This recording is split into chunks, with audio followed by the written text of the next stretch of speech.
वफाकी हुकूमत का बजट जो है वो आपने देख लिया है, जिसके अंदर मुकम्मल तौर पर IMF के एक सख्त प्रोग्राम में होते हुए भी कोशिश की गई कि लोगों को रिलीफ दिया जाए। तनख्वाहदार तबके के लिए बहुत सारा रिलीफ है और जिन लोगों को टैक्स देना चाहिए उस टैक्स नेट को जो है बढ़ाने की बात की गई। पेंशन के अंदर जो है इजाफा हुआ और इसी तरह अब पंजाब का बजट जो है वो 16 तारीख को इंशाल्लाह ताला बफज़ल खुदा पंजाब असम्बली में पेश होगा और पंजाब का बजट भी जो है वो मुकम्मल तौर पर टैक्स फ्री बजट होगा। चीफ मिनिस्टर साहिबा ने नए टैक्स की तमाम तजावीज़ जो हैं वो मुस्तरद कर दी हैं और वो बड़ी कैटेगोरिक हैं इस हवाले से कि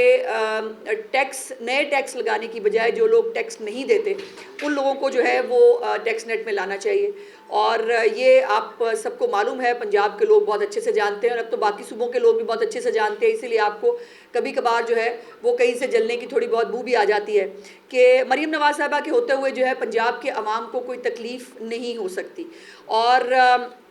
यही वो लेगेसी है जो मियां नवाज शरीफ साहब ने छोड़ी थी और उसी लेगेसी को मरीम नवाज़ साहिबा जो है वो आगे लेके चल रही हैं। मुख्तलिफ जो महकमे हैं हमारे, उन्होंने मुख्तलिफ टैक्स तजावीज़ जो हैं वो पेश की थी, लेकिन चीफ मिनिस्टर साहिबा ने उसको रिजेक्ट कर दिया।